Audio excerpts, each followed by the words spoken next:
జై తెలంగాణ, జోహార్ తెలంగాణ మన వీరులకు. ఇవాళ ఈ అమరుల స్తూపం ముంగట ఈ కేవీఆర్ అరెస్ట్ మీద అమరుల స్తూపం ముంగట ఎందుకు పెట్టామంటే నిన్న అరెస్ట్ చేసింది కదా. మొన్న మా వెంకట్రామరెడ్డి ఒక మిత్రునితో కలిసి మాట్లాడుకుంటా, నువ్వు చనిపోయిన పీనిగతో మాట్లాడుతున్నావు, నేను చనిపోయి ఉన్నా, ఇప్పటికే నేను చనిపోయి ఉన్నా, నన్ను ఆంధ్ర పోలీసు వాళ్ళు తెలంగాణ ప్రభుత్వము ఆంధ్ర ప్రభుత్వం కలిసి నన్ను చంపేసిండ్రు, ఎందుకు అట్లా మాట్లాడుతున్నావు అంటే తన చెప్పింది ఏంటంటే ఆ బూతులు నన్ను కర్నూలుకు తీసుకుపోయి 3rd డిగ్రీ టార్చర్ చేసేటప్పుడు నన్ను అన్న బూతులు, తెలంగాణ ప్రజల పేరు మీద పెట్టి బూతులు, మన భార్యల మీద, మన అమ్మ అక్క చెల్లెళ్ళ మీద అన్న బూతులు ఇంకా గింగిరాల లెక్క నా తలలో తిరుగుతున్నాయి. నేను చచ్చిపోయిన శవాన్ని నేను ఇప్పుడు కూడా తీసుకుపోయిన తర్వాత కూడా నన్ను ఫిజికల్ గా ఉంచరో నాకైతే తెలియదు. నేనే ఇంకొక 2 రోజులు చూస్తా, తర్వాత ట్రైన్ ఎక్కి నేనే పోయి ఆ పోలీసు వాళ్ళకే సరెండర్ అవుతా అని చెప్పని మొన్న చెప్పిన మాట ఇది. తెలంగాణ అందుకే ఇలా కావాలని అమరుల స్తూపం ముంగట ఇప్పుడు తన మానసికంగా చచ్చిపోయిండు అంటే మానసికంగా ఈ స్తూపంలో కలిసిపోయిండు, శారీరకంగా మాత్రమే ఉన్నాడు. మానసికంగా చంపిన దాంట్లో నేనంటున్నా, నేను A1 చంద్రబాబు అంటలేను, A1 Revanth Reddy. A1 is Revanth Reddy కనుక గట్టిగా ఉండేది ఉంటే ఇలా వాళ్ళ కిస్కా మజాలు ఉండకపోవు. ఆంధ్రోళ్ళు ఇక్కడికి వచ్చి తనని సివిల్ డ్రెస్ లో వచ్చి, పోలీస్ డ్రెస్ లో కాకుండా సివిల్ డ్రెస్ లో వచ్చి తీసుకుపోదురు. మేము ఉద్యమం జరిగేటప్పుడు అనుకునేది, ఓ తెలంగాణ అమరులారా, మీ త్యాగాలు వృధా పోనివ్వం, తెలంగాణను దగా కానివ్వమని. కానీ అలా తెలంగాణ రాష్ట్రం వచ్చిన తర్వాత కూడా తెలంగాణ జనాలు దగాకు గురవుతున్నారు. ఆత్మగౌరవం లేకుండా అస్తిత్వం కోల్పోయే ప్రమాదం వచ్చి ఉన్నది. ఇలా ఆత్మగౌరవం ఎవరు ఒక విజయలక్ష్మి అంటే విజయం వస్తుందని చెప్పి వాళ్ళ తల్లిదండ్రులు ఆశతో పెట్టిన పేరు, కానీ అదే పాలమూరులో పుట్టినటువంటి నువ్వు తొడలు కొట్టి గడికోసారి నేను నల్లమల్ల పులిబిడ్డ అని చెప్తుంటావు కదా. విజయలక్ష్మిని పరాజయలక్ష్మి అజయలక్ష్మిని తయారు చేసినావు నాయన. నువ్వు నీ అసొంటి ఒక దుర్మార్గుడు ముఖ్యమంత్రి అయితే, నీ అసొంటి ఒక బానిస ముఖ్యమంత్రి అయితే తెలంగాణలో ఆడబిడ్డలను ఇట్లా బట్టి గుంజుకపోతారు, చేతులు ఎట్టుబడితే పెడతారు. ఆడ పోలీసు వాళ్ళు లేకుండా సివిల్ డ్రెస్లల్లా వాళ్ళ పేర్లు ఎవరియో తెలియదు, ఏం తెలియదు. చీకటి రాజ్యంలో చీకటి లెక్క వచ్చి గొర్రెను గుంజుకపోయినట్టు ఆయన పైకెళ్ళి కిందాక తీసుకొచ్చి ఒక చదువుకున్నోని, ఒక జర్నలిస్టును గొర్రె గుంజుకపోయి పోతుంటే నా భర్త ఇదే తిరుగుబాటు తెలంగాణలో. నువ్వు ఎవరి అసలు వాడు చూస్తే 6 ఫీట్లకు ఉన్నాడు, 6 ఫీట్లకు ఉన్నాడు, దున్నపోతలు కలిసి ఉన్నారు మొత్తం 3-4. నా భర్తను ఎట్లా తీసుకుపోతావు నువ్వు అని చెప్పాలంటే చేయబట్టి గుంజుడు ఆడబిడ్డలను. నేను ముఖ్యమంత్రి గారికి నేను అనొద్దా మాట, కానీ అంటున్నా, నువ్వు నీ బిడ్డ పెళ్లికి నిన్ను తీసుకుపోయి నువ్వు చేసిన లంగ పనికి దొంగ పనికి తీసుకుపోయి బొక్కల వారేస్తే నన్ను అరెస్ట్ చేసిర్రు, నన్ను జైలు కూడా తినిపించిర్రు, నా బిడ్డ పెళ్లికి ఎంగేజ్మెంట్ కు లేకుండా చేసిరని మాట్లాడినావు కదా. ఇలా మీ ఇంట్లోనే నేను అనొద్దు, మళ్ళీ చెప్తున్నా, నేను అనొద్దు, నీకు నాకున్నటువంటి సాంగీత్యంతో అనొద్దు, కానీ ప్రజల పక్షాన ఉండి నేను మాట్లాడుతున్నా. మీ ఇంట్లోకే గనుక ఇది జరిగేది ఉంటే నువ్వేం చేస్తూ చెప్పు. నీ ఇంట్లో ఆడేళ్ళకే గనుక ఒక పోలీసుడు వచ్చి చెయ్యి మీద పెడితే నువ్వేం చేస్తూ చెప్పు.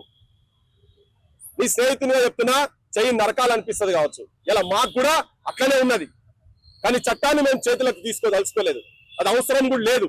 కానీ నీకు జ్ఞాపకం చేస్తున్నా, నువ్వు తెలంగాణ రక్షణ గురించి లేవు. నువ్వు మొత్తం తెలంగాణ ఆత్మగౌరవాన్ని చంద్రబాబు నాయుడు పాదాల దగ్గర, పవన్ కళ్యాణ్ పాదాల దగ్గర దారాదత్తం చేసినావు. అమరుల సాక్షిగా చెప్తున్నా, బరాబరిది కానీయం మేము. నీ అసలు ఒక దుర్మార్గుడు, కర్ణాటక కిరాత కీచకులు మీరు. చంద్రబాబు నాయుడుని గతంలో అన్నాము, ఇప్పుడు నిన్నంటున్నాం.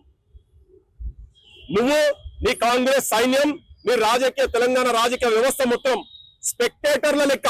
అన్నిటికన్నా దారుణం ఏంటంటే కూతులు గీతులు అన్నా పక్కన పెట్టు, ఇవాళ తన మీద చెయ్యి పడ్డదంటే తెలంగాణలో మా చెల్లె మీద పడ్డట్టు, మన అక్కల మీద పడ్డట్టు, మన అమ్మల మీద పడ్డట్టు.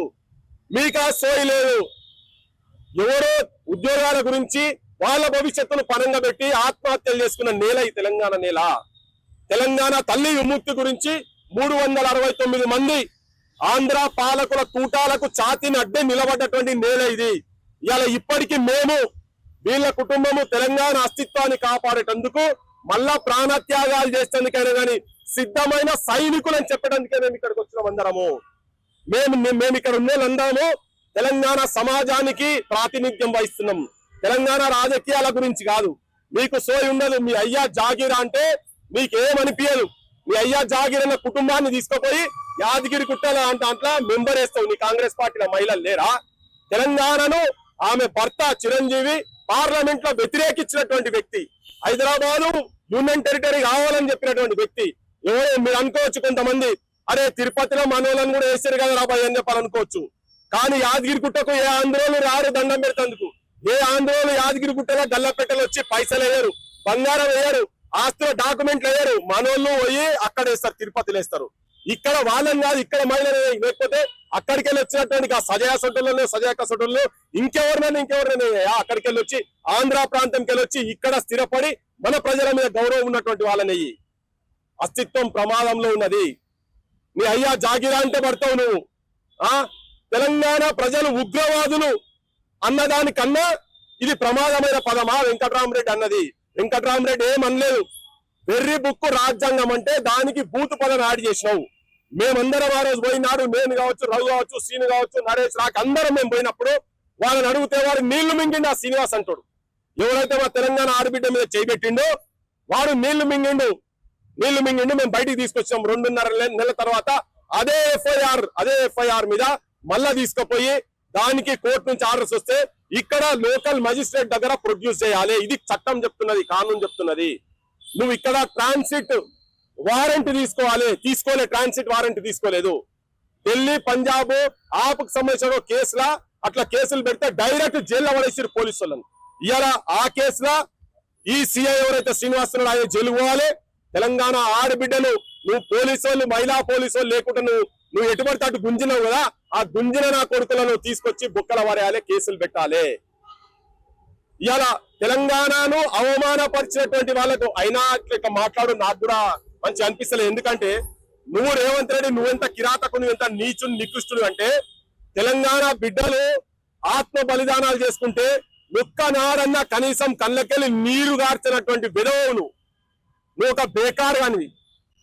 మేము శవాలు మోస్తుంటే నువ్వు శవాలు పాడలు తీసేటానికి బాధ్యులైనటువంటి వాళ్ళ క్యాంపులో ఉండి తెలంగాణ నల్లమల్ల పులిబిడ్డ అని చెప్పుకున్నటువంటి ఒక నీచుని నేను ఇలా చాలా తీవ్రంగా పదాలంతో మాట్లాడుతున్నాను. ఎందుకంటే ఒక ఆడబిడ్డ, తెలంగాణ ఆడబిడ్డ మీద చేయబెట్టిన తర్వాత ఇప్పటికీ కూడా మాట్లాడకపోతే నాకు ఇలా రాత్రి నిద్ర పట్టదు. తెలంగాణ సమాజానికి నిద్ర పట్టలేదు ఇవాళ ఎవరికి.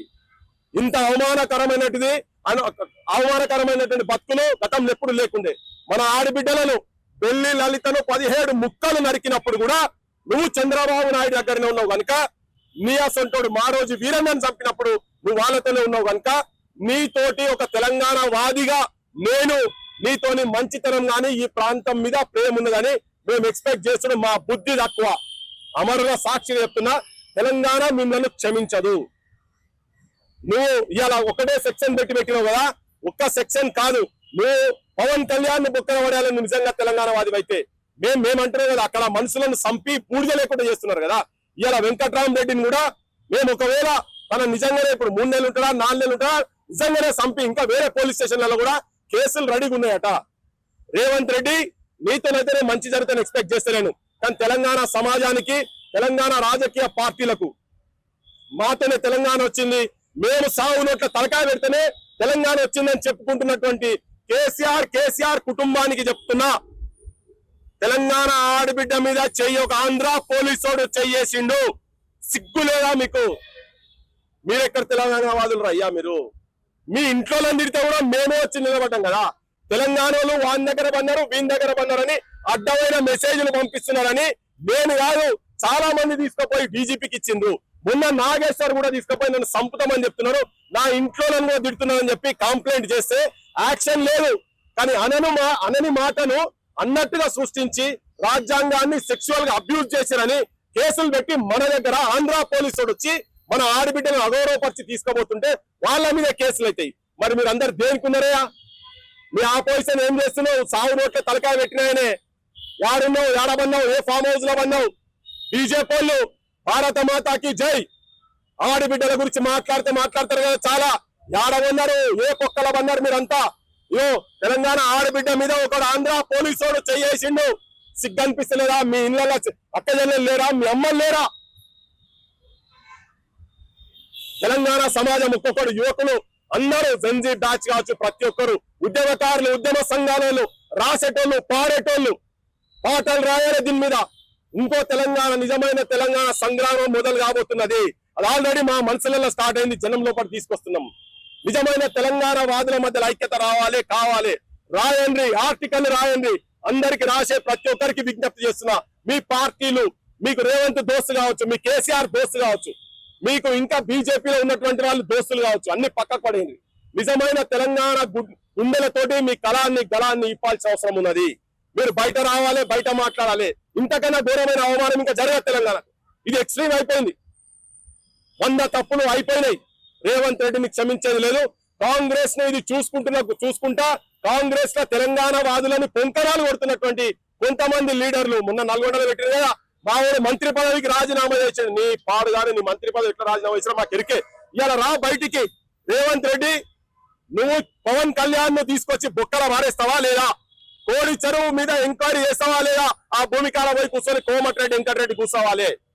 మీ సామాజిక వర్గానికి సంబంధించినటువంటి బిడ్డనే కదా, అవమానం అనిపిస్తలేదా మీకు? బొక్కల మారేసేదాకా, జైళ్ళలో వాళ్ళని మారేసేదాకా నాకు మంత్రి పదవి వద్దు అని రాజీనామా చేయి. కోమటిరెడ్డి చెప్తున్నా, రాజీనామా చేయి అని అడుగుతున్నాం మేము నిన్ను.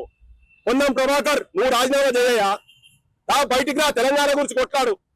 మీ పార్టీలోకి వచ్చి ఇటే రమ్మంటే ఇల్లంతా నాదే అన్నట్టుకు వచ్చి తిన్నింటి వాసాలు ఎక్కువ పెట్టేటోడు కథం పట్టించేస్తున్నాడు. మీ పార్టీని కథం పట్టించేస్తున్నాడు రేవంత్ రెడ్డి మొత్తం. నేను మళ్ళా చెప్తున్నా, రేవంత్ రెడ్డి ఆంధ్ర పాలకుల, ఆంధ్ర పెట్టుబడిదారు వర్గాల చేతుల్లో ఒక కీలు బొమ్మ, ఒక లాయల్ బ్రోకర్. తెలంగాణ సమాజమా మేల్కోవాలి. ఇటువంటి దుర్మార్గులను ఎండగట్టాల్సిన అవసరం ఉన్నది. పల్లెలా రేవంత్ రెడ్డి గుండెల మొత్తం ఉన్నది. గుండెల నిప్పులు రగిలేటి నిప్పులు మొత్తం చంద్రబాబు నిప్పులు, లోకేష్ నిప్పులు, లేకపోతే లోకేష్ కు పుట్టబోయే బిడ్డల నిప్పులు, చిరంజీవుల ఫ్యామిలీలో వాళ్ళ పుట్టబోయే బిడ్డల నిప్పులు ఉంటారు. కానీ తెలంగాణ ప్రజల నిప్పులు కావాలని రాష్ట్రాలు కూడా జర సోయికి రాండి. ఆ పాటలు పాడే వాళ్ళు కూడా సోయికి రాండి అని చెప్తున్నా. ఇంతకన్నా అవమానం మాత్రం ఈ ప్రాంత ప్రజలకు జరగదు. నేను చెప్తున్నా, 100 మంది ఆత్మహత్యల కన్నా ఘోరం ఇది. చేతులు పెట్టేదంటే ఘోరం ఇది. ఇది మన పరువుకు సంబంధించింది. హత్యలు జరుగుతాయి. ఇట్లా ఎవరన్నా చేస్తే, వేరే బయట ఎవరైనా చేసేదంటే హత్యలు జరుగుతుంది. వాడు పోయి అక్కడ ఉన్నాడు. ఈ చట్ట ప్రకారంగా నువ్వు ఆ శ్రీనివాస్ అంటే తీసుకొచ్చి బొక్కల వారేసేదాకా ఈ పోరాటం ఆగదు. నీ అసొంటి ఒక రజాకార్ల మైండ్ సెట్ ఉన్నటువంటి రజాకార్ రేవంత్ నాయుడును గద్దె దించేదాకా మళ్ళీ చెప్తున్నాం.